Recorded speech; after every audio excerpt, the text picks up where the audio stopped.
Hi friends, welcome back to my channel Ashwini Naveen Kannada vlogs. ಇದು ಒಂದು ಸೋಮವಾರದ ವ್ಲಾಗು. ಸೋಮವಾರ ಬೆಳಗ್ಗೆನೇ ವ್ಲಾಗ್ನ ಸ್ಟಾರ್ಟ್ ಮಾಡ್ತಿದ್ದೀನಿ. ಬೆಳಗ್ಗೆ ಅಂದರೆ ಆಲ್ಮೋಸ್ಟ್ ಟೈಮು 12 ಆಗ್ತಾ ಬಂತು. 12 ಅಲ್ಲ, 12:30 ಆಗೈತೆ. ನಾನು ಟೈಮೇ ನೋಡಿಲ್ಲ. ಅದು ಇದು ಅಂತ ಕೆಲಸ ಮಾಡಿಕೊಂಡು ಏನಿಲ್ಲ, ಸ್ವಲ್ಪ ಹೊರಗಡೆ ಹೋಗಬೇಕಿತ್ತು. ನವೀನು ಸಿಟಿ ಸೈಡ್ ಹೋಗಿದ್ದಾರೆ. ಇವಾಗ ನಾವು ಆಟೋದಲ್ಲಿ ಹೋಗಬೇಕು. ನಾನು ಹೋಗಿ ನಮ್ಮ ಅತ್ತೆ ಬರ್ತಾರಲ್ಲಿಂದ ಹೋಗಬೇಕು. ಅವ್ರು ವಾಷಿಂಗ್ ಮಿಷಿನ್ ತೊಗೋತೀನಿ ಅಂತ ತುಂಬ ದಿನ ಅಂತಿದ್ರು, ತೊಗೊಂಡಿರಲಿಲ್ಲ. ಇವತ್ತು ಫೈನಲಾಗಿ ತೊಗೊಳ್ಳೇಬೇಕು ಅಂತ ಡಿಸೈಡ್ ಮಾಡಿಬಿಟ್ಟಿರಂಗೆ ಅವರೇ. ತೊಗೊಳ್ಳೋಣ, ನೋಡ್ಕೊಂಬರೋಣ ಅಂತಂದರು. ಸರಿ ಆಯಿತು, ಬರ್ತೀನಿ ಅಂತಂದ್ಬಿಟ್ಟು ರೆಡಿಯಾಗಿದ್ದೀನಿ. ಸ್ನಾನ ಮಾಡಬೇಕಿತ್ತು. ಇವಾಗ ಟೈಮ್ ಆಗಿಬಿಡುತ್ತೆ. ಹಂಗೆ ರಿಷಿನೂ ಬೇರೆ ಕರ್ಕೊಂಬರ್ಬೇಕಲ್ಲ ಸ್ಕೂಲಿಂದ. ಟೈಮ್ ಆಗೋಗುತ್ತೆ. ಸ್ನಾನ ಮಾಡ್ಕೊಂಡು ಕುತ್ಕೊಂಡ್ರೆ ಅಂದ್ಬಿಟ್ಟು ಬರೀ ಫೇಸ್ ವಾಶ್ ಮಾಡಿಕೊಂಡೆ ಅಷ್ಟೇ. ತಲೆಗೆ ಎಣ್ಣೆ ಹಾಕೋಣ ಅಂತ ಅಂದ್ಕೊಂಡೆ, ಅದೂ ಆಗಲಿಲ್ಲ. ತಲೆಗೆ ಸ್ನಾನ ಮಾಡಬೇಕಿತ್ತು. ಸೋಮವಾರ, ನಾಳೆ ಪೂಜೆ ಇದೆ. ಮಂಗಳವಾರ ಅಲ್ವಾ, ವಾರ ಇದೆ. ನಾಳೆನೇ ಮಾಡ್ಬಿಟ್ಟು ಮಾಡೋಣ ಅಂದ್ಬಿಟ್ಟು ಇವಾಗ ಹಂಗೆ ಫೇಸ್ ವಾಶ್ ಮಾಡಿ ಸಿಂಪಲಾಗಿ ರೆಡಿ. ಏನಿಲ್ಲ, ಹಾಗೆ ಮನೆ ಹತ್ರ ಡ್ರೆಸ್ ಅದರಲ್ಲೇ ಹಾಕ್ಕೊಂಡು ಹೋಗ್ತಾಯಿದ್ದೀನಿ. ಇಲ್ಲೇ ನಿಯರು. ಎಲ್ಲಿ ಏನು ಅಂತ ತೋರಿಸ್ತೀನಿ, ಮತ್ತು ಯಾವ್ದು ತೊಗೋತೀವಿ ಅಂತಲೂ ತೋರಿಸ್ತೀನಿ. ಬನ್ನಿ ಹೋಗೋಣ. ಈಗ ಹಾಕ್ಕೊಂಡು ಹೋಗ್ಬೇಕು. ಮನೇಲಿ ಯಾರೂ ಇಲ್ಲ, ನಾನು ಒಬ್ಬಳೇ ಇರೋದು. ಇವಾಗ ಹೊರಡೋದಷ್ಟೇ. ಫ್ರೆಂಡ್ಸ್, ನಾವು ಇವಾಗ ಪೈ ಶೋರೂಮ್ಗೆ ಬಂದಿದ್ದೀವಿ. ನಮ್ಮಲ್ಲಿರೋವಂಥ ಟಿ ವಿ ಆಗಿರಲಿ, ವಾಷಿಂಗ್ ಮಿಷಿನ್ನು, ಫ್ರಿಜ್ಜು ನಾವೆಲ್ಲನೂ ಇಲ್ಲೇ ತೊಗೊಂಡಿರೋದು. ಹಾಗಾಗಿ ಅತ್ತೆ ಮನೆಗೂ ಇಲ್ಲೇ ತೊಗೊಳ್ಳೋಣ ಅಂದ್ಬಿಟ್ಟು ಬಂದಿದ್ದೀವಿ. ಟಾಪ್ ಲೋಡು, ಫ್ರಂಟ್ ಲೋಡು ಎಲ್ಲ ಥರದ್ದು ಅವರು ಫಸ್ಟು ತೋರಿಸ್ತಾಯಿದ್ರು. ಅದ್ರ ಫೀಚರ್ಸ್ನ ಎಕ್ಸ್ಪ್ಲೈನ್ ಮಾಡ್ತಾಯಿದ್ರು. ನಾವು ಕೂಡ ನೋಡ್ತಾ ಇದ್ದೀವಿ.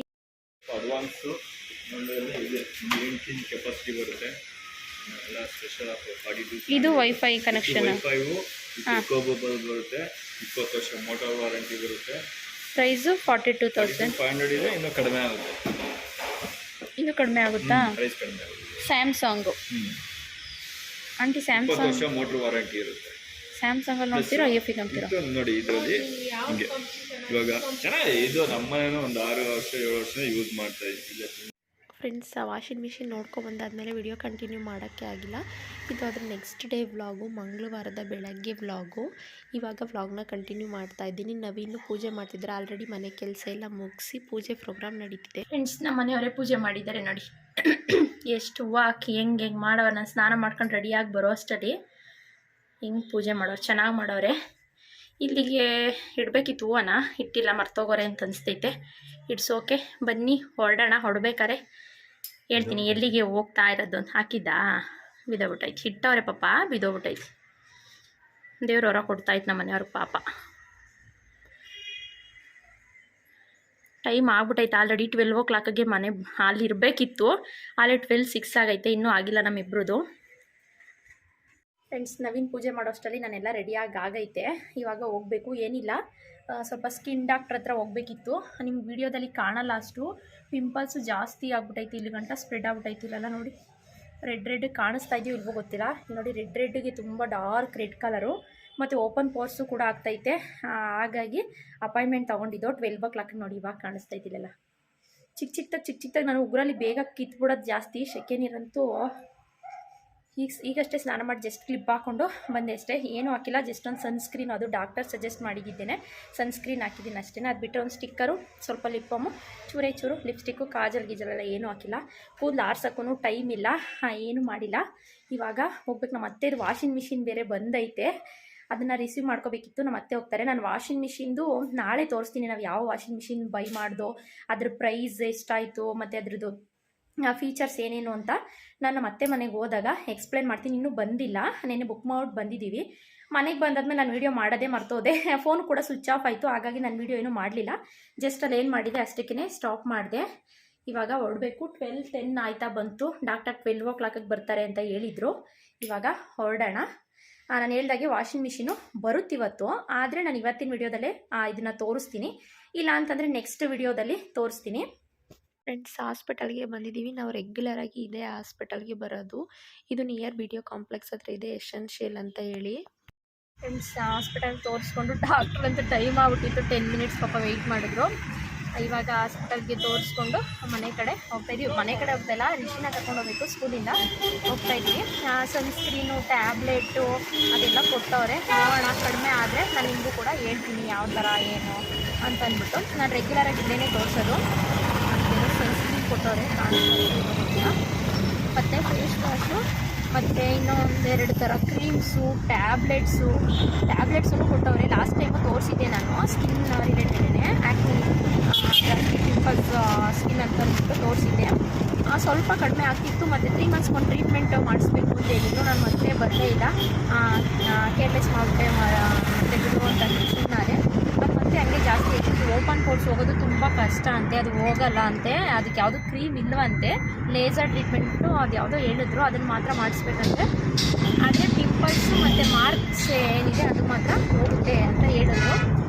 ಸರಿ ಆಯಿತು ಅಂತ ಅಂದ್ಬಿಟ್ಟು ತೋರಿಸ್ಕೊಂಡು ಹೋಗ್ತಾಯಿದ್ವಿ. ಪಾಪುನ ಹಂಗೆ ಆಂದವೇ ಕರ್ಕೊಂಡು ಹೋಗಬೇಕು. ಬನ್ನಿ ಹೋಗೋಣ.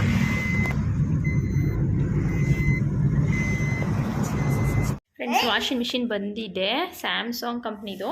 ಇದು ಇನ್ನೂ ಫಿಟ್ಟಿಂಗ್ ಎಲ್ಲ ಇಲ್ಲ, ಅವ್ರು ಇನ್ನೂ ಬಂದಿಲ್ಲ. ಇದು ಜಸ್ಟ್ ಇವಾಗ ಡೆಲಿವರಿ ಕೊಟ್ಟರು. ಫಿಟ್ಟಿಂಗ್ ಆದಮೇಲೆ ಒಂದು ಸಲ ತೋರಿಸ್ತೀನಿ ಯಾವ ಥರ ಇದೆ ಅಂತ ಅಂದ್ಬಿಟ್ಟು. ಇವಾಗ ಆಚೆಗಡೆಯಿಂದ ಈ ಥರ ಇದೆ. ನಾವು ತೊಗೊಂಡಿರೋದು ಸ್ಯಾಮ್ಸಂಗ್ 7 kg ಇದು ಮಿಷಿನ್ ಬಂದು 7 kg ನೋಡಿ. ಹಾಸ್ಪಿಟಲು ಮತ್ತು ಅತ್ತೆ ಮನೆ ವಾಷಿಂಗ್ ಮಿಷಿನ್ನು ಬರ್ತೀನಿ ಅಂದರು, ಅಲ್ಲೆಲ್ಲ ಹೋಗಿ ಬಂದು ಅಲ್ವಾ. ಅಡುಗೆ ಏನು ಮಾಡಿರಲಿಲ್ಲ, ಆಲ್ರೆಡಿ ಊಟದ ಟೈಮ್ ಮುಗಿದೋಗಿತ್ತು. 1 o'clock ಮೇಲಾಗಿತ್ತು, 1:30 ಆ ಥರ ಆಗಿತ್ತು. ಹಾಗಾಗಿ ನವೀನ್ ಬಂದು ಹೋಟೆಲಿಂದನೇ ಊಟ ತಂದಿದ್ರು, ಚಪಾತಿ, ರೈಸ್, ಸಾಂಬಾರು, ಅದನ್ನೇ ಊಟ ಮಾಡ್ತಾಯಿದ್ದೀವಿ ಎಲ್ಲರೂ. ಫ್ರೆಂಡ್ಸ್, ಊಟ ಎಲ್ಲ ಮಾಡಾಯಿತು. ಊಟ ಮಾಡಿ ಸುಮ್ಮನೆ ಹಾಗೆ ಕೂತ್ಕೊಂಡಿದ್ದೀವಿ. ಟೈಮ್ ಬಂದು 4 ಗಂಟೆ. ವಾಷಿಂಗ್ ಮಿಷಿನ್ ಬರೋದೇ ಲೇಟ್ ಮಾಡಿಬಿಟ್ಟು ಇಲ್ಲೇ ಅಪ್ಪಿ ಅದ ಸೌಂಡ್ ಕಟ್ಬೇಡಿ, ಇಲ್ಲೇ ಬರ್ತಾಯಿದ್ದೀವಿ ಅಂತ ಹೇಳ್ಬಿಟ್ಟು 4 ಗಂಟೆ ಮಾಡಿದ್ರು. ಈ ಸ್ಕ್ರೀನು ಇರೋದಕ್ಕೆ ಬೆಳಕು ಕಾಣೋದೇ ಇಲ್ಲ ಸರಿಯಾಗಿ, ಫೇಸ್ ಕ್ಲಿಯರಾಗಿ ಕಾಣೋದೇ ಇಲ್ಲ. 4 ಗಂಟೆ ಮಾಡಿದ್ರು. ಸರಿ ಅಂತ ಅಂದ್ಬಿಟ್ಟು ವಾಷಿಂಗ್ ಮಿಷಿನ್ ಎಲ್ಲ ನಮ್ಮ ಅತ್ತೆಯವ್ರ ಮನೆಗೆ ಇಳಿಸ್ಬಿಟ್ಟು ಒಂದು ಸಲ ನೋಡಿಕೊಂಡು, ನಮ್ಮ ಮಾವ ಇಲ್ಲ ಊರಿಗೆ ಹೋಗಿದ್ದಾರೆ, ತಾತನಿಗೆ ಹುಷಾರಿಲ್ಲ ಅಂತ ಹೇಳ್ದೆ ಅಂತ ಅನಿಸುತ್ತೆ. ಬೆಳಗ್ಗೆ ಹೇಳಿಲ್ವೋ ಗೊತ್ತಿಲ್ಲ. ಆಮೇಲೆ ರಿಪೀಟಾಗಿ ಮತ್ತೆ ಹೇಳ್ತಾ ಇದ್ದಾರೆ ಅಂತ ಅನ್ಕೋಬೇಡಿ. ಹುಷಾರಿಲ್ಲ ಅಂದ್ಬಿಟ್ಟು ಊರಿಗೆ ಹೋದರು. ನಾವು ನಾಳೆ ಹೋಗೋ ಪ್ಲ್ಯಾನ್ ಇದೆ, ನೋಡಬೇಕು. ನಮ್ಮ ಮನೆಯವ್ರು ನಾಳೆ ಹೋಗೋಣ ಅಂತ ಹೇಳಿದ್ದಾರೆ. ನಾಳೆ ಹೋಗಿ ತಾತನ ನೋಡಿಕೊಂಡು ಬರಬೇಕು. ಜಾಸ್ತಿ ಹುಷಾರಿಲ್ಲ ತಾತನಿಗೆ, ಅಂದರೆ ಏಜ್ ಆಗಿದೆ, ಒಂದು 85-90 ಇಯರ್ಸ್ ತನಕ. ಅಪ್ಪಿ ಓಯ್, ನಿಮ್ಮ ತಾತಂಗೆ 90 ವರ್ಷ ಆಗಿಲ್ವಾ? ಆಗೈತಲ್ಲ, ತಾತನಿಗೆ 90 ವರ್ಷದ ತನಕ ಆಗೈತೆ, ಏಜ್ ಆಗೈತಲ್ವಾ. ಹಾಗಾಗಿ ಸ್ವಲ್ಪ ಹುಷಾರಿಲ್ಲ, ಮಾತೆಲ್ಲ ಆಡ್ತಾಯಿಲ್ಲ ಅಂತ ಹೇಳ್ತಾಯಿದ್ರು. ಊರಿಂದ ಫೋನ್ ಮಾಡಿ, ನವೀನ್ ಅವರ ದೊಡ್ಡಪ್ಪ ಅವ್ರ ಮಗ, ನವೀನ್ ಅವ್ರ ಬ್ರದರು ಫೋನ್ ಮಾಡಿ ಹೇಳ್ತಾಯಿದ್ರು. ಅದಕ್ಕೆ ನಮ್ಮ ಮಾವ ಅವರಪ್ಪ ಅಲ್ವಾ, ಸೆಂಟಿಮೆಂಟು, ಇರೋಕ್ಕಾಗಲ್ಲ ಅಂತಂದ್ಬಿಟ್ಟು ಬಸ್ಸಲ್ಲೇ ಹೋದರು. ನಮ್ಮ ಅತ್ತೆ ಹೋಗಿಲ್ಲ, ನಮ್ಮ ಜೊತೆ ಬರ್ತಾರೆ ನಮ್ಮ ಅತ್ತೆ. ನಮ್ಮ ಮಾವ ಮಾತ್ರ ಬಸ್ಸಲ್ಲಿ ಹೋಗಿದ್ದಾರೆ. ನಾವೆಲ್ಲ ನಾಳೆ ಹೋಗಬೇಕು. ಊಟ ಎಲ್ಲ ಮಾಡಿ ಆಯಿತು. ಇವಾಗ ಸ್ವಲ್ಪ ಹೊತ್ತು ಒಂದು ರೌಂಡು ನಿದ್ದೆ ಮಾಡೋಣ. ಏನು ಕೆಲಸ ಏನಿಲ್ಲ. ಬಟ್ಟೆಗಳಂತೂ ಸಿಕ್ಕಾಪಟ್ಟೆ ಮಳೆ ಜಿಡಿ ಒಣಗ್ತಾನೆ ಇಲ್ಲ. ಮಿಷಿನ್ಗೆ ಹಾಕಿ ಒಣಗಾಕಿದ್ದೀನಿ. ಇನ್ನು ಕೆಲವೊಂದು ಮಿಷಿನಲ್ಲಿ ಐತೆ, ಮಡ್ಚಿಡೋದು ಐತೆ. ನಂದು ಬಟ್ಟೆದೇ ಒಂದು ಚಿಂತೆ ಆಗ್ಬಿಟ್ಟೈತೆ. ಪಾಪದ ಯೂನಿಫಾರ್ಮ್ಗಳು ಸಹ ಯಾವುದೂ ಒಗ್ದಿಲ್ಲ, ಅದು ಹಂಗೆ ಐತೆ. ವಾಷಿಂಗ್ ಮಿಷಿನ್ ಫಿಟ್ಟಿಂಗ್ ಮಾಡೋಕ್ಕೆ ನಾಳೆ ಬರ್ಬೋದು, ನಾಳೆ ಬರ್ತಾರೆ ಅಂತ ಅನಿಸುತ್ತೆ. ಬಂದರೆ ನಾನು ಎಕ್ಸ್ಪ್ಲೈನ್ ಮಾಡ್ತೀನಿ. ಅದು ಬಾಕ್ಸ್ ಅನ್ಬಾಕ್ಸ್ ಮಾಡ್ತಾರಲ್ವ, ನಾವೇನು ಮಾಡೋಂಗಿಲ್ಲ, ಏನೂ ಮಾಡಲಿಲ್ಲ. ನಾವೇನು ಮಾಡೋದು ಬೇಡ ಅಂತ ಅಂದ್ಬಿಟ್ಟು ನಾವೇನು ಓಪನ್ ಮಾಡಿಲ್ಲ, ಹಾಗೆ ಐತೆ. ಅನ್ಬಾಕ್ಸ್ ಮಾಡಿದಾಗ ತೋರಿಸ್ತೀನಿ. ನಾವು ತೊಗೊಂಡಿರೋದು ಬಂದು ಸ್ಯಾಮ್ಸಂಗಲ್ಲಿ 7 kg ಏನು ಅಂತ ಅನಿಸುತ್ತೆ. ಪ್ರೈಸು ಎಲ್ಲ ನಾಳೆ ನಾನು ಎಕ್ಸ್ಪ್ಲೈನ್ ಮಾಡಿ ಹೇಳ್ತೀನಿ. ನೀವು ಯಾರಾದರೂ ತೊಗೊಳೋದಿದ್ರೆ ನಿಮಗೂ ಕೂಡ ಅನುಕೂಲ ಆಗುತ್ತೆ. ತುಂಬ ಬೇರೆ ಬೇರೆ ಥರದ್ದೆಲ್ಲ ತೋರಿಸಿದ್ರು, ಇನ್ನು ಅಡ್ವಾನ್ಸ್ ಫೀಚರ್ಸ್ದು ಎಲ್ಲ ಥರದ್ದು ಇತ್ತು. ನಮ್ಮ ಅತ್ತೆ ಇದು ಸಾಕು ಅಂತಂದರು, ಹಾಗಾಗಿ ತೊಗೊಂಡು. ನಮ್ಮ ಮನೇಲಿರೋ ವಾಷಿಂಗ್ ಮಿಷಿನ್ ಬಂದು IFB. ನಾವು ತೊಗೊಂಡು 5 year ಆಯಿತು. 5 year ಆಯ್ತಾ ಬಂತು ನಾವು ತೊಗೊಂಡು. 4.5 year ಆಗಿದೆ ಅಂತ ಅಂದ್ಕೊಳ್ಳಿ. 4.5 year 5 year ತನಕ ಆಗಿದೆ ನಮ್ಮ ವಾಷಿಂಗ್ ಮಿಷಿನು. ಚೆನ್ನಾಗಿದೆ. IFB ಒಳ್ಳೆ ಕಂಪ್ನಿನೇ. ವಾಷಿಂಗ್ ಮಿಷಿನಲ್ಲಿ ತುಂಬ ಚೆನ್ನಾಗಿದೆ. ಒಂದು ಸಲ ಮಾತ್ರ ಸ್ವಲ್ಪ ಏನೋ ಪ್ರಾಬ್ಲಮ್ ಆಗಿತ್ತು, ರೆಡಿ ಮಾಡಿಸ್ತೋ 5,000 6,000 ಏನೋ ಆಯಿತು ಅಂತ ಅನಿಸುತ್ತೆ ರೆಡಿ ಮಾಡ್ಸೋಕ್ಕೆ. ಅಷ್ಟೇ, ಅದು ಬಿಟ್ಟೆ ಬೇರೆ ಏನೂ ಪ್ರಾಬ್ಲಮ್ ಇಲ್ಲ. ಬಟ್ಟೆನೂ ನೀಟಾಗಿ ವಾಶ್ ಆಗುತ್ತೆ. ಕೆಲವೊಂದು ತುಂಬ ಗಲೀಜಿದ್ರೆ ಹ್ಯಾಂಡ್ ವಾಶ್ ಮಾಡಿಬಿಟ್ಟು ಹಾಕಬೇಕಾಗುತ್ತೆ. ಅದರ್ವೈಸ್ ಎಲ್ಲ ವಾಷಿಂಗ್ ಮಿಷಿನು ನಮ್ಮದು ಸೂಪರ್. ನಮ್ಮ ಅತ್ತೆ ಅದು ಯಾವ ಥರ ಐತೆ ಅಂತ ಅಂದ್ಬಿಟ್ಟು ನಾಳೆ ವಿಡಿಯೋದಲ್ಲ, ಅದು ಫಿಟ್ಟಿಂಗ್ ಮಾಡೋಕ್ಕೆ ಬಂದಾಗ ನಾನು ತೋರಿಸ್ತೀನಿ. ಈ ವಿಡಿಯೋನ ಮತ್ತೆ ನಾನು ಈವ್ನಿಂಗ್ ಮೇಲೆ ಕಂಟಿನ್ಯೂ ಮಾಡ್ತೀನಿ. ಸ್ವಲ್ಪ ಹೊತ್ತು ನಿದ್ದೆ ಮಾಡಿ ಆಮೇಲೆ ಸಿಗುವ. ಫ್ರೆಂಡ್ಸ್, ಮಲಗೋಣ ಅಂತ ಮಲಗದೆ, ನಿದ್ದೆ ಬರಲೇ ಇಲ್ಲ, ಸ್ವಲ್ಪ ನಿದ್ದೆ ಬರಲಿಲ್ಲ. ಆ ಕಡೆ ಈ ಕಡೆ ನೋಡಿ ಸ್ವಲ್ಪ ಹೊತ್ತು ಫೋನ್ ನೋಡಿಕೊಂಡು ಎದ್ಬಿಟ್ಟು ಬಂದೆ. ಚಳಿ ಅಂದರೆ ಚಳಿ, ಸಿಕ್ಕಾಪಟ್ಟೆ ಚಳಿ. ಮಳೆ ಬರೋ ಥರ ಆಗಿದೆ. ಆಲ್ಮೋಸ್ಟ್ 3-4 ದಿವಸದಿಂದ ಮಳೆ ಜಿಡಿ, ಆಚೆ ಎಲ್ಲೂ ಹೋಗೋಕ್ಕಾಗ್ತಾ ಇಲ್ಲ. ನೆಲದಲ್ಲಿ ಬರೀ ಕಾಲಲ್ಲಿ ನಿಂತ್ಕೊಳ್ಳೋಕ್ಕೂ ಆಗ್ತಾಯಿಲ್ಲ. ಸಾಕ್ಸು ಸ್ಲೀಪರ್ ಏನಾದರೂ ಹಾಕೊಂಡು ನಿಂತ್ಕೊಂಡ್ರೆ ಸರಿ. ಸಿಕ್ಕಾಪಟ್ಟೆ ಚಳಿ ಆಗ್ತೈತೆ. ಪಾಪು ಮಲಗಿದ್ದಾನೆ ಅವ್ರ ಅಪ್ಪನ ಜೊತೆ. ನಾನು ಮಲಗಲಿಲ್ಲ, ಯಾಕೋ ನಿದ್ದೆನೇ ಬರಲಿಲ್ಲ. ಹಾಗೆ ಒದ್ದಾಡ್ಬಿಟ್ಟು ಎದ್ದಿದ್ದಾಯಿತು. ಬಿಸಿ ಬಿಸಿ ಕಾಫಿ ಟೀ ಏನಾದರೂ ಮಾಡ್ಕೊಂಡು ಕುಡಿಯೋಣ ಅಂದ್ಬಿಟ್ಟು ಚಳಿ ಅಲ್ವಾ, ಬಜ್ಜಿ ಮಾಡೋಣ ಅಂತ ಅಂದ್ಕೊಂಡೆ. ನೈಟಿಗೆ ಮಾಡ್ತೀನಿ ಊಟಕ್ಕೆ. ಇವಾಗ ಮಾಡಿದ್ರೆ ನಾನು ಒಬ್ಬಳೇ ತಿನ್ನಬೇಕು, ನವೀನ್ ಯಾರು ತಿನ್ನಲ್ಲ. ನೈಟ್ ಊಟಕ್ಕಾದ್ರೆ ಅವರು ತಿಂತಾರೆ. ನೋಡೋಣ. ಬಜ್ಜಿ ಮೆಣಸಿನ್ಕಾಯಿ ಇಲ್ಲ, ಮೆಣಸಿನ್ಕಾಯಿನೇ ಬುಲೆಟ್ ಅದು ಅಲಾರಾಮ್ ಇಟ್ಟಿದೆ, ಮಲಗಿದ್ ಇಷ್ಟೊತ್ತು ಕೆದಾಳ ಅಂತ ಅಂದ್ಬಿಟ್ಟು.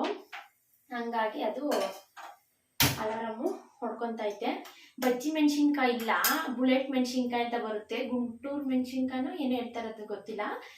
ಬುಲೆಟ್ ಮೆಣಸಿನ್ಕಾಯಿ ಅಂದ್ಬಿಟ್ಟು ಅದೈತೆ. ಅದರಲ್ಲಿ ಬಜ್ಜಿ ಮಾಡಿದ್ರೆ ಚೆನ್ನಾಗಿರುತ್ತಂತೆ. ಸ್ವಲ್ಪ ಖಾರ ಜಾಸ್ತಿ. ಒಳಗಡೆ ಮೆಣಸಿನ್ಕಾಯಿ ಬೀಜ ಇರುತ್ತಲ್ಲ, ಅದನ್ನೆಲ್ಲ ತೆಗೆದ್ಬಿಟ್ಟು ಮಾಡಬೇಕು. ನೋಡೋಣ, ಮಾಡಿದ್ರೆ ಶೇರ್ ಮಾಡ್ತೀನಿ. ಸಾಂಬಾರು ಕೂಡ ಇಲ್ಲ, ಸಾಂಬಾರನ್ನು ಮಾಡಬೇಕು. ಏನು ಮಾಡೋದು ಅಂತ ಯೋಚನೆ ಮಾಡ್ತಾ ಇದ್ದೀನಿ. ನಾಳೆ ಬೇರೆ 90% ಊರಿಗೆ ಹೋಗೋ ಪ್ಲಾನ್ ಐತೆ. ಯಾಕೆಂದರೆ ತಾತನಿಗೆ ಹುಷಾರಿಲ್ಲ. ನಾನು ಮಧ್ಯಾಹ್ನದಲ್ಲೇ ಹೇಳಿದೆ, ಜಾಸ್ತಿ ಹುಷಾರಿಲ್ಲ, ಮಾತಾಡ್ತಾನೆ ಇಲ್ಲ ತಾತ. ಹಾಗಾಗಿ ಹೋಗಿ ಒಂದ್ಸಲ ನೋಡ್ಕೊಂಡು ಬರೋಣ ಅಂತ ಅಂದ್ಬಿಟ್ಟು. ತಾತನಿಗೆ ಸಿಕ್ಕಾಪಟ್ಟೆ ಇಷ್ಟ ನಮ್ಮನ್ನ ಕಂಡ್ರೆ. ನಮ್ಮ ರಿಷಿನ್ ಕಂಡ್ರಂತೂ ಎಷ್ಟು ಇಷ್ಟ ಅಂದರೆ ಅಷ್ಟು ಸಿಕ್ಕಾಪಟ್ಟೆ ಇಷ್ಟ. ನವೀನು ಅಷ್ಟೇ, ನನ್ನೂ ಅಷ್ಟೇ, ಮೊಮ್ಮಗಳು ಥರ ಯಾವಾಗ ಹೋದ್ರೂ ಅಷ್ಟೇ ಅಷ್ಟು ಚೆನ್ನಾಗಿ ಇಷ್ಟಪಡ್ತಾರೆ. ನಾನು ಬ್ಲಾಗಲ್ಲೂ ತೋರಿಸಿದ್ದೀನಿ ನಿಮ್ಮನ್ನ. ತಾತನಿಗೆ ಏಜ್ ಆಗಿದೆ, ಹಾಗಾಗಿ ಹೋಗಿ ನೋಡ್ಕೊಂಡ್ ಬರೋಣ ಅಂತ ಅಂದ್ಬಿಟ್ಟು.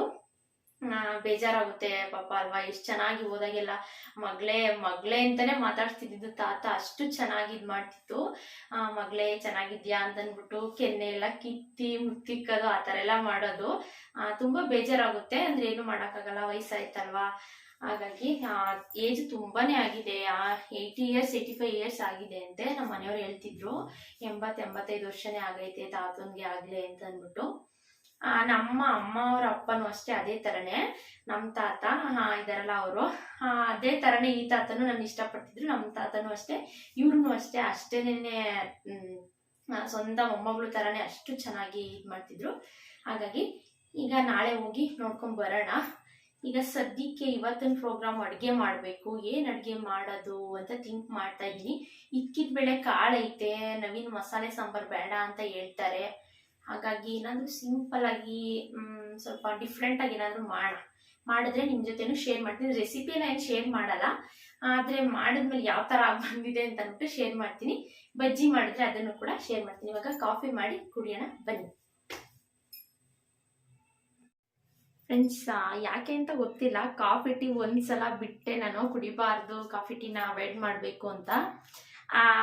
ಬಿಟ್ಟಾಗಿಂದ ಕಾಫಿ ಟೀ ಮೇಲೆ ಇಂಟ್ರೆಸ್ಟ್ ಇಲ್ಲ. ಫಸ್ಟ್ ಹಂಗಲ್ಲ, ಕಾಫಿ ಕುಡಿಬೇಕು ಅಂತ ನೆನ್ಸ್ಕೊಂಡಿದ ತಕ್ಷಣ ಕಾಫಿ ಕುಡಿದು ಬಿಡ್ಬೇಕಿತ್ತು. ಟೀ ಮಾಡಬೇಕು ಅಂತ ತಕ್ಷಣ ಟೀ ಮಾಡ್ಬಿಟ್ಟು ಕುಡಿದು ಬಿಡ್ಬೇಕಿತ್ತು. ಇವಾಗ ಆ ಥರ ಅಲ್ಲ ನೋಡಿ. ಪ್ಲೈನ್ ಹಾಲು ಕುಡಿತಾ ಇದ್ದೀನಿ. ಮೊದಲು ಹಾಲು ಇಷ್ಟ ಆಗ್ತಾ ಇಲ್ಲ, ಪ್ಲೈನ್ ಹಾಲಂತೂ ನಾನು ಕುಡಿತಾನೆ ಇರಲಿಲ್ಲ. ಹಾಲು ಅಂದ್ರೇನೆ ಒಂಥರ ಅಂತ ಅನಿಸ್ತಿತ್ತು. ಅದಕ್ಕೆ ಕಾಫಿ ಟೀ ಆದರೆ ಮಾತ್ರ ಕುಡಿತಿದ್ದೆ, ಹಾಲು ಕುಡಿತಾನೆ ಇಲ್ಲ. ಇವಾಗ ಉಲ್ಟಾ ಆಗಿದೆ. ಇವಾಗ ಕಾಫಿ ಟೀನ ಅವಾಯ್ಡ್ ಮಾಡ್ತಾ ಇದ್ದೀನಿ, ಹಾಲನ್ನ ರೂಢಿ ಮಾಡ್ಕೊತಾ ಇದ್ದೀನಿ.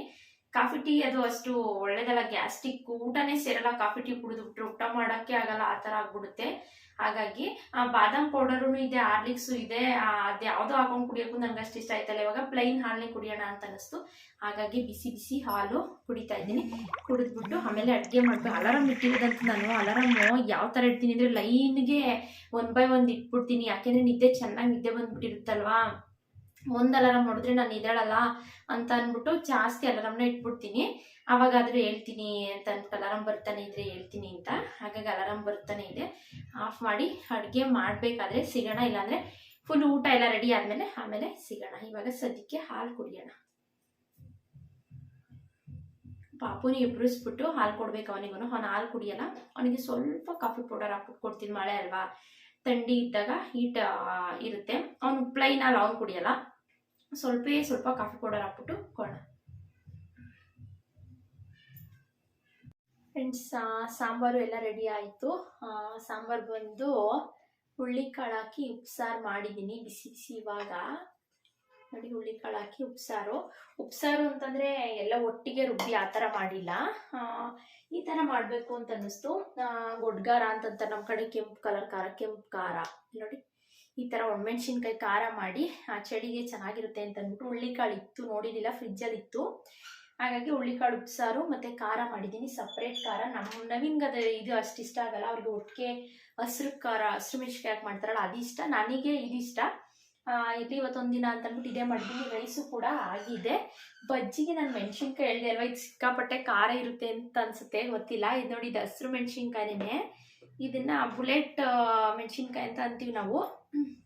ಅದು ಬಿಟ್ಟರೆ ಈ ಥರ ಗುಂಟೂರು ಮೆಣಸಿನ್ಕಾಯಿ ಅಂತ ಅಂತಾರೆ ಅನಿಸುತ್ತೆ, ಗೊತ್ತಿಲ್ಲ. ಖಾರ ಜಾಸ್ತಿನೇ ಇರ್ಬೋದು. ಒಳಗಡೆ ಬೀಜ ಎಲ್ಲ ತೆಗೆದ್ಬಿಟ್ಟು ಮಾಡೋಣ. ಬಜ್ಜಿಗೂ ಎಲ್ಲ ಆಲ್ರೆಡಿ ಕಲಿಸಿಟ್ಟಿದ್ದೀನಿ. ಜಾಸ್ತಿ ಮೆಣಸಿನ್ಕಾಯಿ ತೊಗೊಂಡಿಲ್ಲ, ಸುಮ್ಮನೆ ಟೇಸ್ಟ್ ಇತ್ತು, ತಿಂದರೆ ಹೊಟ್ಟೆ ಉರಿ ಬಂದ್ಬಿಡುತ್ತೆ ಅಷ್ಟೇ. ಜಾಸ್ತಿ ಖಾರ ಮೆಣಸಿನ್ಕಾಯಿ ಅಲ್ವಾ, ಬಜ್ಜಿ ಮೆಣಸಿನ್ಕಾಯಿ ಎಲ್ಲ ಅದು. ಹಾಗಾಗಿ ಊಟದ ಜೊತೆಗೆ ಒಂದು 2 ಅಷ್ಟೇ. ನಮಗೇನು ಜಾಸ್ತಿ ತಿನ್ನಲ್ಲ. ನಾನು ತಿನ್ನಲ್ಲ. ಪಾಪುಗೆ ಏನು ಅದೇನು ಕೊಡಲ್ಲ. ಅವನಿಗೆ ಒಂದು ಆನಿಯನ್ ಏನಾದರೂ ಕಟ್ ಮಾಡಿಬಿಟ್ಟು ಆನಿಯನ್ ರಿಂಗ್ಸ್ ಬರುತ್ತಲ್ಲ, ಅದನ್ನ ಮಾಡ್ಕೊಳ್ಳೋಣ ಅಂತ ಅಂದ್ಕೊಂಡಿದ್ದೀನಿ. ನೋಡೋಣ. ಇಲ್ಲ ಅಂತಂದರೆ ಅವನಿಗೇನು ಬೇಡ, ಸ್ಕಿಪ್, ಅವ್ನಿಗೆ ಹಪ್ಪಳ ಏನಾದರೂ ಹಾಕ್ಕೊಡ್ತೀನಿ. ಜೊತೆಗೆ ಇವಾಗ ಇದನ್ನು ಕ್ಲೀನ್ ಮಾಡಿ ಬಜ್ಜಿ ಹಾಕೋಣ. ತೋರಿಸ್ತೀನಿ ಬಜ್ಜಿ ಆದಮೇಲೆ ಯಾವ ಥರ ಬಂತು ಅಂತ ಅಂದ್ಬಿಟ್ಟು. ಮತ್ತು ತಿಂದ್ಬಿಟ್ಟು ಕೂಡ ಹೇಳ್ತೀನಿ ಇದು ಜಾಸ್ತಿ ಖಾರ ಅದನ್ನ ಅಥವಾ ಯಾವ ಥರ ಐತೆ ಅಂತ ಅಂದ್ಬಿಟ್ಟು. ಇದೇ ಫಸ್ಟ್ ಟೈಮ್ ನಾನು ಇದು ಟ್ರೈ ಮಾಡ್ತಾ ಇರೋದು. ನೋಡೋಣ ಯಾವ ಥರ ಬರುತ್ತೆ. ಫ್ರೆಂಡ್ಸ್ ನೋಡಿ, ಇಷ್ಟು ಮೆಣಸಿನ್ಕಾಯಿ ಒಳಗಡೆ ಬೀಜ ಇತ್ತಲ್ಲ, ಅದನ್ನೆಲ್ಲ ತೆಗ್ದಿದ್ದೀನಿ. ಜಾಸ್ತಿ ಏನು ಮೆಣಸಿನ್ಕಾಯಿ ತೊಗೊಂಡಿಲ್ಲ ನಾನು, 7-8 ತೊಗೊಂಡಿದ್ದೀನಿ ಅಷ್ಟೇ. ಇಷ್ಟೇ ನೋಡಿ, ಈ ಥರ ಓಪನ್ ಮಾಡಿ ಖಾರ ಎಲ್ಲ ರಿಷಿ ಕಡೆ ಬರಬಾರ್ದು, ಖಾರ ಎಲ್ಲ ತೆಗ್ದಿದ್ದೀನಿ. ಬಜ್ಜಿ ಹಾಕೋಣ. ಈ ಥರ ಐತೆ. ಆಫ್ ಮಾಡಬಾರ್ದು. ಫ್ರೆಂಡ್ಸ್ ನೋಡಿ, ಮೆಣಸಿನ್ಕಾಯಿ ಬಜ್ಜಿ ಈ ಥರ ಬಂದೈತೆ. ಟೇಸ್ಟ್ ಮಾಡಿಲ್ಲ ಇನ್ನು. ರಿಷಿಗೆ ಇಲ್ಲಿ ಚಿಕ್ಕ ಚಿಕ್ಕದಾಗಿ ಆನಿಯನ್ ರಿಂಗ್ಸ್ ಮಾಡ್ತಾ ಇದ್ದೀನಿ. ಒಂದು ಮೆಣಸಿನ್ಕಾಯಿ ಬಜ್ಜಿ ತಿನ್ನೋಡು, ತಿಂದ್ಬಿಟ್ಟು ಟೇಸ್ಟ್ ಮಾಡಿ ಹೇಳ್ತೀವಿ, ನೋಡೋಣ ಯಾವ ಥರ ಇದೆ ಅಂತ ಅಂದ್ಬಿಟ್ಟು. ನೋಡೋಕ್ಕೇನೋ ಚೆನ್ನಾಗಿದೆ, ಚೆನ್ನಾಗಿ ಬಂದೈತೋ ಇಲ್ವೋ ಗೊತ್ತಿಲ್ಲ, ನೋಡೋಣ. ಫ್ರೆಂಡ್ಸ್ ಇವಾಗ ಅಡುಗೆ ಎಲ್ಲ ರೆಡಿಯಾಗಿತ್ತು ಅಲ್ವಾ, ಹಾಗಾಗಿ ಊಟ ಮಾಡೋಣ ಅಂತ ಕುತ್ಕೋತಾ ಇದ್ದೀವಿ. ನಮ್ಮ ಮನೇಲಿ ಇದೊಂದು ರೂಲ್ಸ್. ಯಾವ ಥರ ಅಂದರೆ, ನಾವು 3 ಜನ ಒಟ್ಟಿಗೆ ಊಟ ಮಾಡೋದು. ಪಾಪುಗೆ ಮಾತ್ರ ಮೊದಲೇ ಊಟ ಮಾಡಿಸಿದ್ದೀನಿ ಇವತ್ತು. ಬೇರೆ ದಿನ ಅವನು ನಮ್ಮ ಜೊತೆನೇ ಊಟ ಮಾಡ್ತಾನೆ. ಅವನಿಗೊಂದು ಪ್ಲೇಟಲ್ಲಿ ಹಾಕ್ಕೊಟ್ರೆ ಅವ್ನ ಪಾಡ್ಗೆ ಅವನು ತಿಂತಾನೆ. ಲಾಸ್ಟಲ್ಲಿ ಇನ್ನೂ ತಿಂದೆ ಹಾಗೆ ಇಟ್ಕೊಂಡಿರ್ತಾನಲ್ಲ, ಅದನ್ನು ಮಾತ್ರ ನಾನು ತಿನ್ನಿಸ್ತೀನಿ. ಇವತ್ತು ಹೊಟ್ಟೆ ಹಸಿ ಅಂತ ಹೇಳ್ತಿದ್ದ ಅಂತ ಮೊದಲೇ ತಿನ್ನಿಸ್ದೆ. ನಾನು ಮತ್ತು ನವೀನ್ ಮಾತ್ರ ಆಲ್ಮೋಸ್ಟ್ ಯಾವಾಗಲೂ ಒಟ್ಟಿಗೆ ಊಟ ಮಾಡ್ತೀವಿ. ಯಾವಾಗಲೂ ಸೋಫಾ ಮೇಲೆ ಕುತ್ಕೊಂಡು ಊಟ ಮಾಡೋದು. ಯಾವಾಗಾದರೂ ಒಂದು ಸಲ ಈ ಥರ ಕಾರ್ಪೆಟ್ ಹಾಕ್ಕೊಂಡು ಕೆಳಗಡೆ ಕುತ್ಕೊಂಡು ಊಟ ಮಾಡ್ತೀವಿ. ಸೋಫಾ ಮೇಲೆ ಆದರೆ ಎಲ್ಲ ಟೇಬಲ್ ಮೇಲೆ ಇಟ್ಕೋಬೇಕು. ಪ್ಲೇಟು ಟೀಪಾಯ್ ಮೇಲೆ ಇಟ್ಕೊಳ್ಳೋಕ್ಕಾಗಲ್ಲ ಸರಿಯಾಗಿ, ಬಗ್ಗಿ ತಿನ್ನಬೇಕಲ್ವ, ಅದೊಂಥರ ಸರಿ ಆಗಲ್ಲ ಅಂತ ಅಂದ್ಬಿಟ್ಟು ಇವತ್ತು ಈ ಥರ ಕಾರ್ಪೆಟ್ ಹಾಕ್ಕೊಂಡು ಕುತ್ಕೊಂಡು ಊಟ ಮಾಡ್ತಾಯಿದ್ದೀವಿ. ಬಜ್ಜಿ ತಿಂತಾಯಿದ್ದೆ. ನನ್ನ ಮಗನಿಗೆ ರಿಂಗ್ ಆನಿಯನ್ಸ್ ಮಾಡಿಕೊಟ್ಟಿದ್ದೆ. ನವೀನ್ ಬಜ್ಜಿ ತಿಂತಾಯಿದ್ದಾರೆ. ಬಜ್ಜಿ ಮಾತ್ರ ಸೂಪರಾಗಿತ್ತು ಫ್ರೆಂಡ್ಸ್. ಟೇಸ್ಟ್ ಅಂತೂ ಸಿಕ್ಕಾಪಟ್ಟೆ ಚೆನ್ನಾಗಿತ್ತು. ಖಾರ ನಾನು ಒಳಗಡೆ ಬೀಜ ಎಲ್ಲ ತೆಗ್ದಿದ್ದರಿಂದ ಅಷ್ಟೊಂದು ಖಾರ ಅಂತ ಅನ್ನಿಸ್ಲಿಲ್ಲ. ಆ ಬಜ್ಜಿ ಎಷ್ಟು ಖಾರ ಇರಬೇಕು ಅಷ್ಟು ಖಾರ ಇತ್ತು, ಚೆನ್ನಾಗಿತ್ತು. ನವೀನು ಕೂಡ ಹೇಳಿದ್ರು ಟೇಸ್ಟ್ ಚೆನ್ನಾಗಿದೆ ಅಂತ ಅಂದ್ಬಿಟ್ಟು. ಅದರಲ್ಲಿ ಒಂದು ಮೆಣಸಿನ್ಕಾಯಿ ಮಾತ್ರ ನವೀನ್ಗೆ ಸ್ವಲ್ಪ ಖಾರ ಅಂತ ಅನ್ನಿಸ್ತು, ಅದನ್ನು ಹೇಳ್ತಿದ್ರು. ಇವಾಗ ಊಟ ಮಾಡ್ತಾಯಿದ್ದೀವಿ. ಊಟ ಎಲ್ಲ ಮುಗಿಸಿ ಆಮೇಲೆ ಸಿಗೋಣ.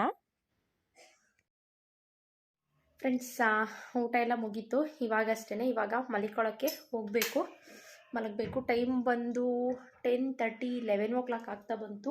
ಟೈಮೇ ಆಗೋಯ್ತು.